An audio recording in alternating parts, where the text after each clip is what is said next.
Prince Harry no longer has his own brother's phone number. Let that sink in for a moment. Not blocked, not screened, not sent to voicemail. He simply does not have it. Two brothers who once walked side by side behind their mother's coffin, who grieved together in front of the watching world, are now so completely estranged that one of them could not reach the other if his life depended on it. And here is the part of this story that should make you sit forward, the part you need to stay for, because it is going to change the way you see this entire royal civil war. The one person on this planet who is said to be capable of fixing this, the only human being Prince William truly listens to, is now being pressured, quietly but unmistakably, to clean up a mess that she did absolutely nothing to create. By the end of this video, you are going to know exactly how that pressure is being applied, why it reveals just how desperate Prince Harry has become, and why this entire campaign is almost certainly doomed to fail before it has properly begun. But first, you need to understand where this story is coming from, because that one detail changes how much weight you should give to every single word of it. Let me be completely upfront about how I see this, because I always will be with you. Prince Harry has such a cheek. He is now, in effect, piling the pressure onto Catherine, the Princess of Wales, to step in and somehow rescue his failing relationship with Prince William. And he does not seem capable of grasping the most basic truth of the entire situation. It is over, it is gone, finished. Catherine tried so hard for so long to keep a door open for him. She was the peacemaker. She was the bridge. She was the one person in that family who kept extending grace long after everyone else had run out of it. And what did he do with that grace? He threw it straight back in her face, with attack after attack, not just on William, not just on Camilla, but on Catherine herself. So yes, I believe this latest effort is going to fail. But it tells you something enormous all the same. Because desperation, as you are about to see, makes people do very, very revealing things. Prince Harry does not even have William's phone number anymore. Just stop and think about your own life for a second. Think about your own brother, your own sister, the sibling you grew up with, shared a bedroom wall with, fought with over the television remote. Now imagine reaching the point where you could not contact them at all. Not, would not, could not, no number, no channel, nothing. That is where the heir and the spare have ended up. It is, of course, a mortifying revelation for the Duke of Delusion. But the report twists the knife even further, because it goes on to say that even if Harry did have the number, Prince William would not pick up. The phone could ring out across the Atlantic until the battery died, and the future king would simply let it ring. Hold that image in your mind, because we are coming back to it at the very end of this video, and by then, it is going to mean something very different. And to understand how we got to a place where two brothers cannot even ring each other, you need the timeline, because the speed of this collapse is breathtaking. Wind back just 6 years. In January of 2020, Harry and Meghan stunned the world by announcing they were stepping back as senior royals. The late Queen summoned the family to her Norfolk estate for crisis talks, and a deal was hammered out, a deal with clear rules, clear limits, and clear consequences. Half in was never on the table. Within 14 months came the Oprah interview, watched by tens of millions, with its unverifiable claims and its bombshell accusations against unnamed royals. Then came the streaming documentary, hour after hour of grievance in soft lighting. Then, in January of 2023, came the memoir, the most intimate betrayal of all. Secrets from inside bedrooms and gardens and funerals, sold by the kilo. 4 detonations in 3 years, each one made the next family Christmas more impossible than the last. And each time the family said almost nothing in public, absorbing blow after blow in silence, which only made the contrast more brutal. One side kept talking. The other side simply, quietly changed the locks. That is the road that leads to a missing phone number. Keep that timeline in your head, because everything you are about to hear sits on top of it. Now, 2 things in this reporting genuinely annoy me, and I want you to watch for both of them as I take you through it. The first is that the report quite clearly places all of the pressure, every last ounce of it, on Catherine to change this situation. The woman who did nothing wrong is somehow being handed the repair bill. The second is smaller, but it tells you everything about the level of respect at play. The report does not call Catherine, our future queen, by the name she has respectfully asked the world to use. She has made it perfectly clear it is Catherine, and yet page after page, it is the shortened, familiar version, as if she were still a girlfriend being papped outside a gym rather than the next queen. A small thing? Perhaps, but respect starts with a name, and the absence of it speaks volumes. So let me take you through what the report actually says, piece by piece, because the details are extraordinary. It opens with the question at the heart of all of this. Harry's camp can send out all the signals it likes, but can any of it actually reach William? And the answer given is the sentence that sets up this entire story. The person best placed to carry a message through is not a palace aide. It is not some diplomatic back channel. It is Catherine, one woman. That is the entire bridge that remains between these two brothers. Everything else has burned. Then the report paints a picture of Harry's life right now. And honestly, it is bleak. On social media, Harry keeps up appearances. He films cozy family moments with Meghan. He delivers keynote speeches at corporate conferences in Australia and in Washington. He stays visible, always visible, while in the background, the headlines about his crumbling philanthropy projects quietly pile up like unopened bills. But behind that careful performance, the picture that emerges is of a man adrift, estranged from his country, estranged from his family, estranged from the institutional purpose that once gave his entire life its shape. And I want you to pause on that word, adrift. This is a man who once had a uniform, a mission, a role, a place in 1,000 years of history. He had a brother one corridor away and a grandmother who adored him. He traded all of it for a camera crew and a hillside in California, and now even a journalist who once championed him describes him, in effect, as a man floating with no anchor in sight. But that is nothing compared to what comes next, because now we get to the wounds themselves. A second insider, someone who knows Harry, is brutally direct about the consequences of his choices. Harry, this source says, regrets certain accusations he made, because those accusations made mending things with his brother quite literally impossible. Quite literally impossible. Here is where it gets interesting. Which accusations are we talking about? Cast your mind back to January of 2023, when the memoir Spare hit the shelves and detonated like a bomb under the House of Windsor. That book exposed enough family betrayals to keep the press occupied for years, and believe me, it has. Inside those pages, Harry accused William of physically attacking him during an argument in 2019, a row that was reportedly about Meghan. He mocked William over his hair loss. He characterized their brotherly appearances together at William's own wedding as nothing more than a public relations exercise. Think about that for a second. The best man moment, the shared smiles outside the Abbey, all of it dismissed in print as theater. Every one of those passages was a bridge set on fire. But here's the part most people get completely wrong about that book. They assume the deepest wound was what Harry wrote about William. It was not. According to this new reporting, it is what Harry wrote about Catherine that has proved the most enduring damage of all. And a palace source is absolutely unambiguous about it. William was fuming about the book as a whole, but he was particularly upset about what Harry said about his wife. He is fiercely protective of her, and according to this source, he will find it hard to ever get over it, hard to ever have a proper relationship with his brother again. Read that back. Not angry for a season, not bruised for a news cycle, a wound that those closest to him believe may never heal. Which brings us to the twist at the center of this whole story, and it is the cruelest irony in the entire saga. Because Catherine is now the most complicated figure in this equation.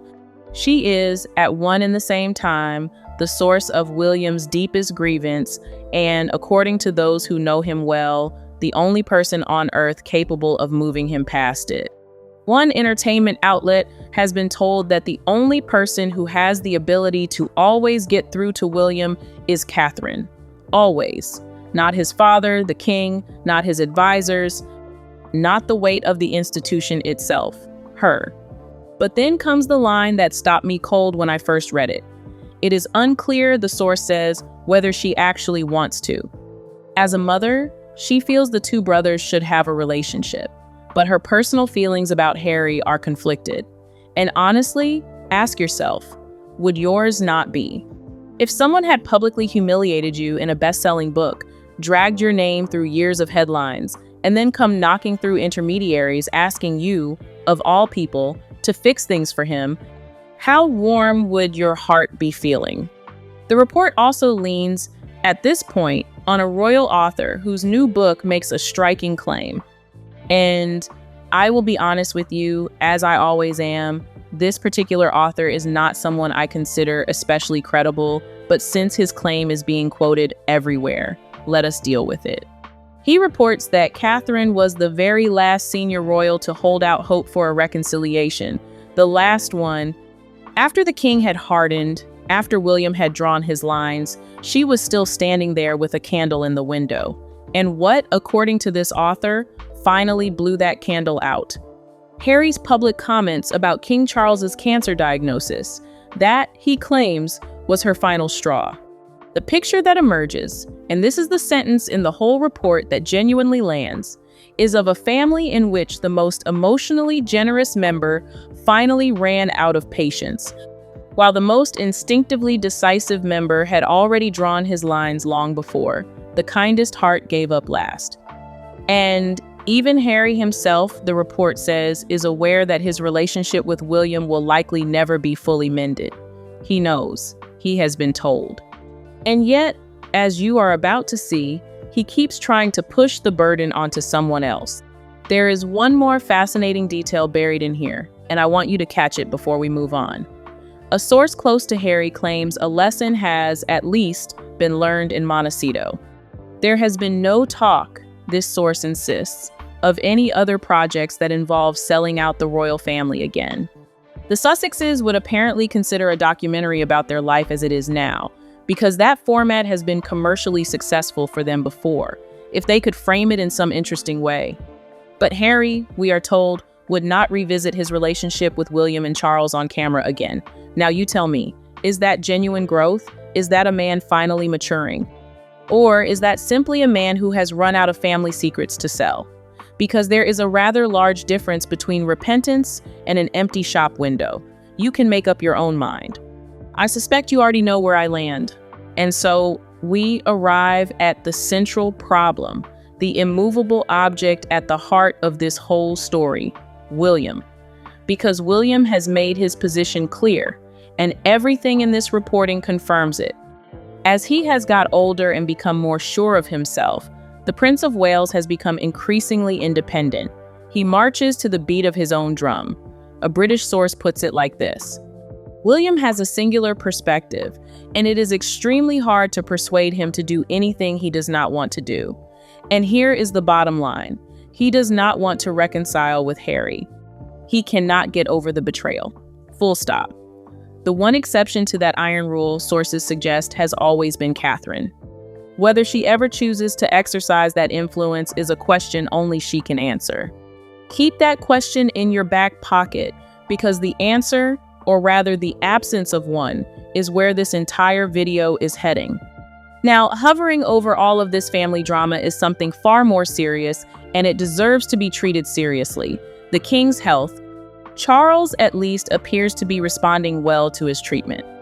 The 77-year-old announced late last year that his treatment schedule can be reduced in 2026, crediting early diagnosis and effective intervention. The palace was careful to clarify that his cancer is not in full remission, but that the ongoing measures have moved him into what they describe as a precautionary phase. That news is genuinely encouraging, and I know so many of you watching will be glad to hear it. But it does not dissolve the urgency. A man who has faced a serious illness, whose treatment continues, whose cancer remains unresolved, has every reason in the world to want his family in order before the window closes. Before the window closes. Sit with that phrase for a moment, because it is the quiet drumbeat underneath everything you are about to hear. And the king's health is also, in my view, the single most powerful argument against any reconciliation happening at all. Let me explain why. Because this is the part of the conversation that almost nobody says out loud. We all know people who have had cancer. Some of us know people who are no longer here because of it. And we all know what every doctor on the planet will tell you is the #1 enemy of anybody fighting that disease: stress. So ask yourself this: why on earth would this family voluntarily invite stress back into its life? And not just any stress. Stress from people they do not trust. Stress from people who have proven themselves over and over again to be hyper untrustworthy. There is a detail here that I think gets lost in all the noise, and it reframes the entire conversation. William reportedly believes that stress contributed to Catherine's cancer. He believes it. So when commentators casually say, "Oh, Catherine should just pick up the phone and smooth all this over," they are asking a husband to walk his wife straight back into the very thing he believes helped make her ill. And why would Catherine herself ever sign up for one more minute of it?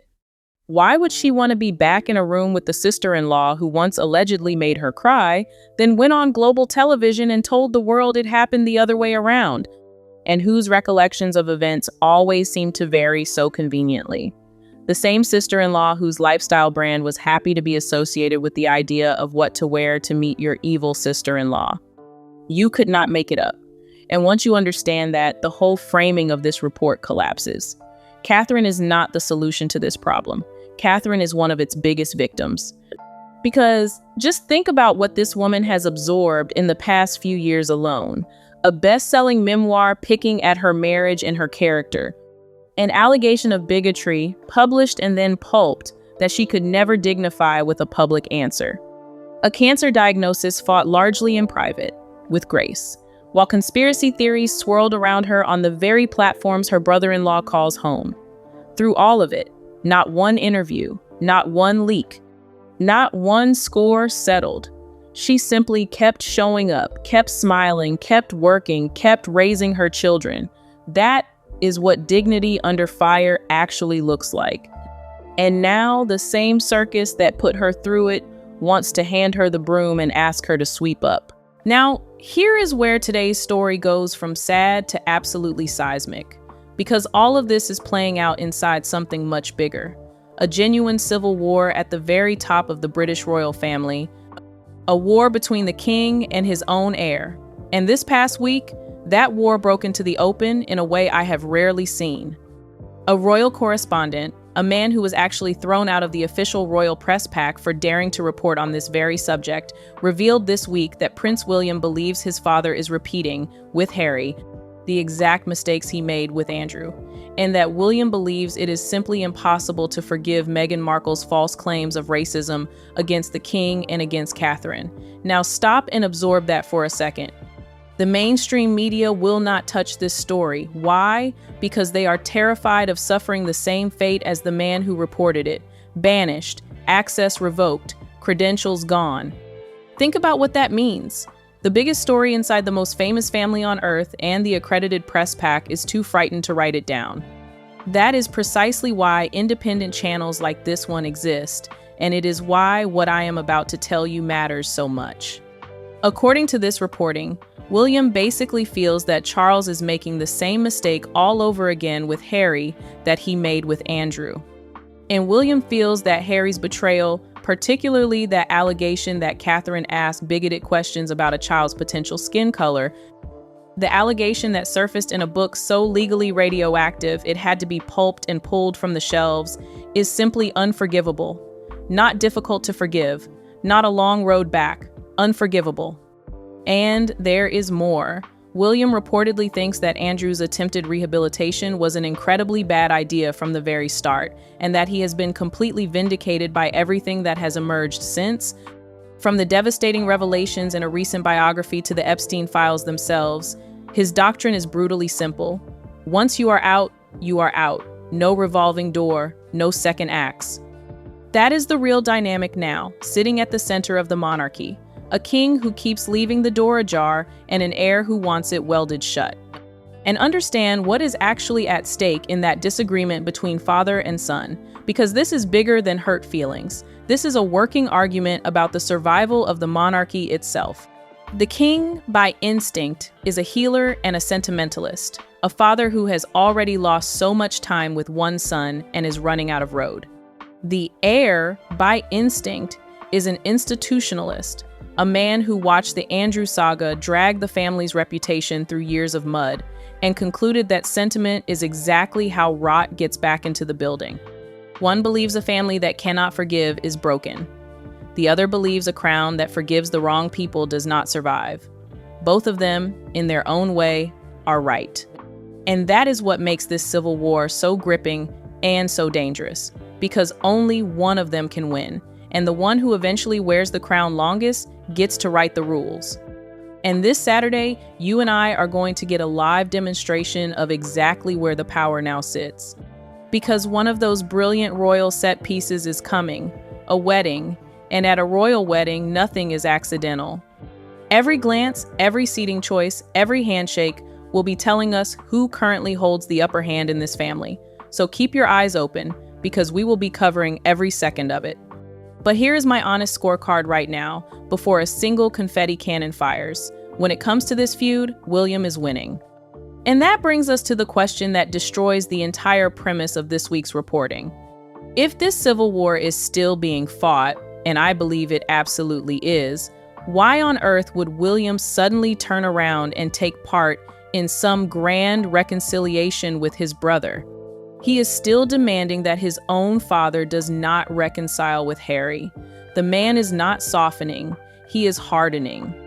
And in fact, seasoned royal watchers reported just this week that the odds are now looking very slim that Harry will manage to meet up with King Charles at all this summer.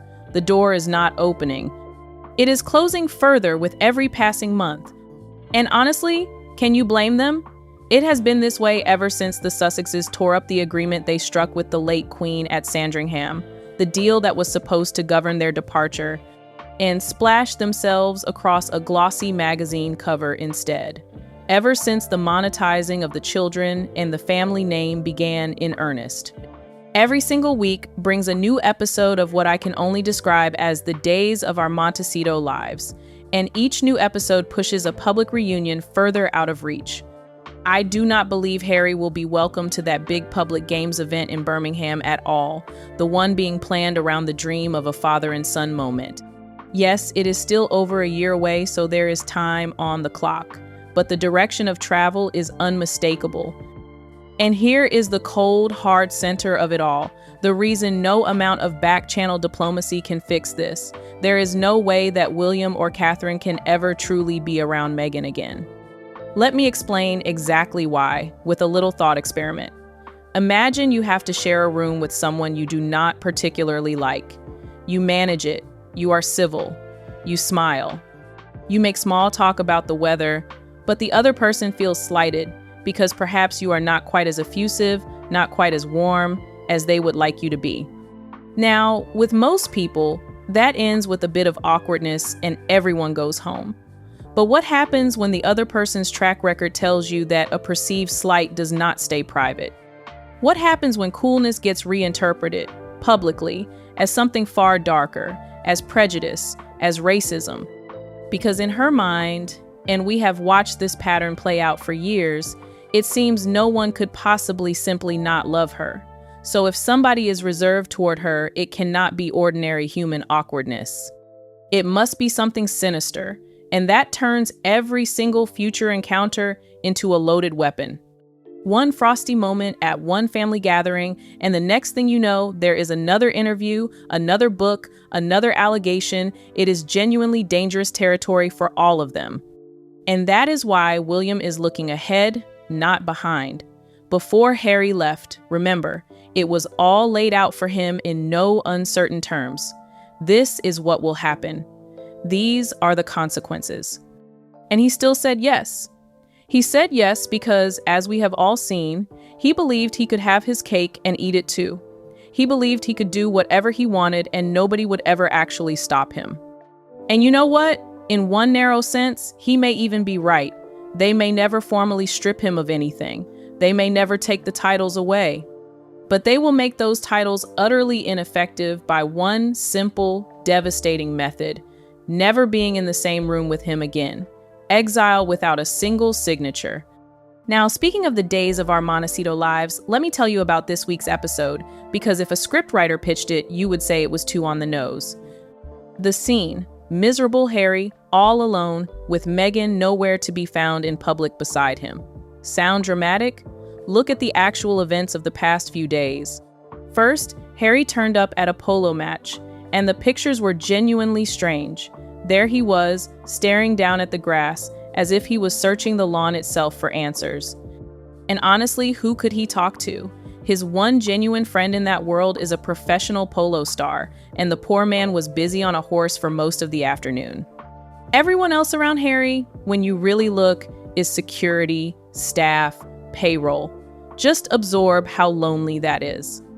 A prince of the United Kingdom, standing on a California lawn with no one to talk to, who is not paid to be there. And if you want to understand why that loneliness matters, contrast it with the life he left. In London, Harry had a brother across the garden, a band of army mates, school friends going back decades, an entire support network woven through every street of that city. He had purpose handed to him every single morning, ribbons to cut, veterans to champion, a nation that, whatever the headline said, broadly adored him. The polo lawn in California is the photographic negative of all of that. Same sunshine, same wealth, same cameras, and none of the substance. That is what the pictures this week really showed. Not a scandal. Something quieter and somehow worse. Absence. Then came Monday night, and this is the part that set the gossip world alight. A glitzy book launch for a world-famous celebrity chef. And here is why that matters. This chef is Meghan's guy. He appeared on her own cooking show. His charity is her charity. She has done extensive work with his food relief organization, work so visible that one Hollywood actress once branded her a disaster tourist for showing up with it in the aftermath of the Los Angeles fires. This is her connection, her territory, her friend. So who walked the carpet at his book launch? Harry, alone, flanked by, and maybe I am being harsh here, a scattering of B-list names. Pleasant people, certainly, but not exactly megastars, and no Meghan anywhere in sight, at her own friend's party. Now, of course, the excuse will write itself. Somebody had to stay home with the children, because apparently it could not be one of the 4 nannies, or her mother who lives nearby. It was just very, very odd. And it shines a light on a much bigger question, one that I think explains so much of what we have watched this year. How much do these two actually have in common anymore? Think it through with me. He loves polo. She, by every account, does not. She loves the galas, the society dinners, the networking circuit. He, by every account, would rather be in a pub with his mates. Except there is no pub and there are no mates. The couple have even formally announced they will now be pursuing separate professional lanes. He takes the charity work, she takes the business, although she still seems to dabble in charity too. So who really knows? It is throw everything at the wall and see what sticks. 2 people, 1 hillside mansion, 2 diaries that barely overlap, and the saddest part? This is the life he fought so hard for. The life he was explicitly warned about. The exit he chose with his eyes wide open. There were so many off-ramps along the way. So many moments where one different decision would have changed everything. He could still have gone back into the royal fold at almost any point had he not sold out his family and had he not become the biggest hypocrite of all by behaving exactly like the press he so loudly claims to hate. He was told, calmly and clearly, there are certain red lines, and if you cross them, it is over. And my goodness, did he cross them. Time after time after time. And through it all, the demands keep coming, the foot stamping keeps going, and the briefings keep flowing. Maybe Catherine can get through to my brother. Catherine, can you do this for me? To which the only sane answer is, leave Catherine alone. Leave her out of it entirely. This is a woman who was there for him through so much, for so many years. He threw all of it back in her face. He even, let us never forget, blamed her in his own memoir for the infamous Nazi uniform episode. Yes, that apparently was somehow her fault too. And these are the people now hinting she should pick up a phone on his behalf. But before we close, there is one more story you need to hear today, because it drags the king himself into the most sensitive diplomatic territory imaginable, and it is sitting on the front page of a major British newspaper this morning. Pay attention to this next part, because it is genuinely extraordinary. King Charles, it is now being reported, tried to get out of hosting Donald Trump on that famous state visit. Let me take you through the details. The king raised serious concerns about Donald Trump's state visit to the United Kingdom in the wake of the American president's infamous Oval Office bust-up with Volodymyr Zelensky. The newspaper understands that the monarch's private reservations left officials scrambling, genuinely fearful that a royal snub of President Trump could detonate into a full-blown diplomatic crisis between London and Washington. Multiple senior sources say the king was reticent about hosting Trump at that moment precisely because of his treatment of Zelensky. One source said Charles was jittery about it. Another put it far more starkly: the king did not want to do it.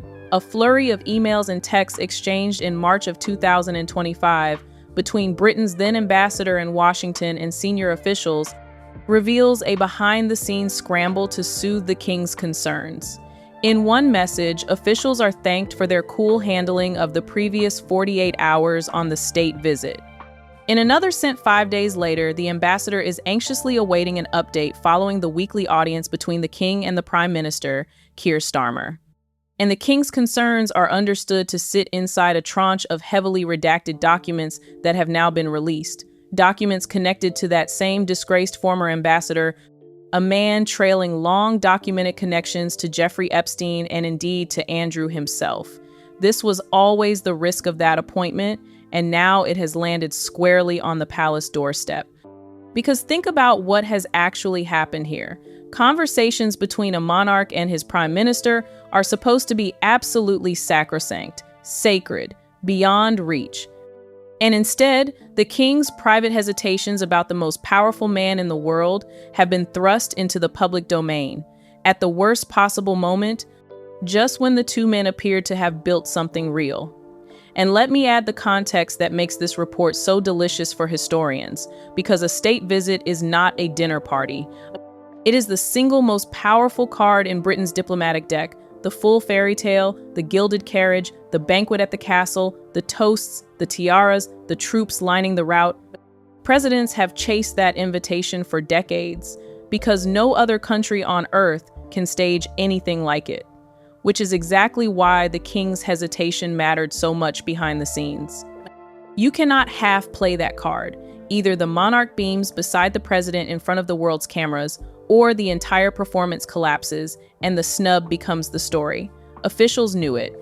The ambassador knew it. And so for 48 frantic hours, the machinery of the British state worked flat out to make sure a private royal wobble never became a public diplomatic earthquake.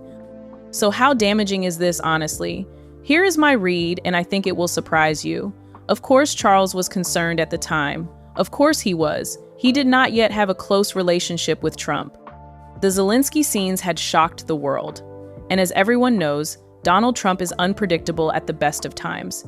Any rational human being in the king's position would have been nervous. But look at what actually happened next. The visit went ahead. Charles performed remarkably well, and he forged a genuinely important relationship for his country, one he deserves real credit for. And here's the proof that the relationship is real. In all the months since that glittering state visit, not one whisper has emerged from either side to suggest it was frosty behind the scenes. No briefings that Charles was looking down his nose at his guest. No grumbles from the American side. Nothing. Because I believe there is now a genuine mutual respect between the two camps. Now, yes, let us acknowledge the obvious. Charles is a woke man, and Donald Trump is not his sort of politician. They could hardly be further apart on climate, on culture, on almost everything. But Charles understands, right down in his bones, how important the relationship between the United States and the United Kingdom truly is. And is that not a lesson for all of us? We all have that one relative who thinks the right-wing channels are too liberal, and another who cannot stomach a single minute of them. We all have friends we simply do not talk politics with. And we manage it because we are adults, and because a relationship can matter more than an argument. These two men seem to have worked that out.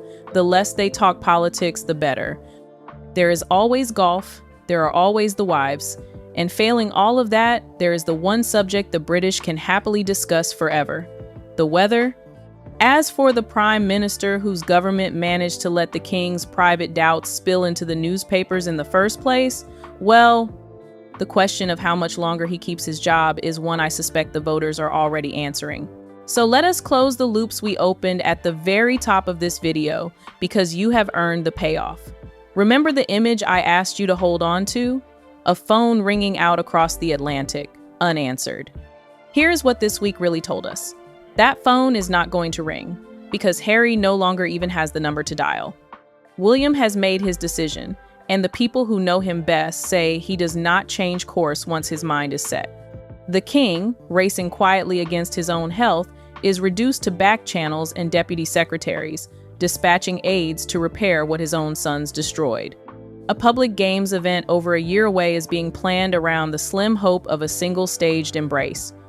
And Catherine, the one human being who could perhaps move the immovable prince, the woman handed all of the pressure and none of the blame, is weighing a mother's instinct against a wound that was carved into her in the pages of a best-selling book. She has not decided, she may never decide, and here is the truth I will leave you with. She owes him absolutely nothing. Harry went searching for freedom, and what he found was silence. A quiet hillside in California, a friend on a horse, an empty seat beside him at his wife's friend's party, and a brother who will let the phone ring forever. If this video made you think, share it with someone who still believes a royal reconciliation is coming, and see if they still believe it afterwards. And if you want independent royal coverage with no spin and nobody pulling the strings, hit subscribe, turn on the notification bell, and I will see you for the wedding on Saturday. Because if you think this week was dramatic, just wait until you see who gets seated next to whom.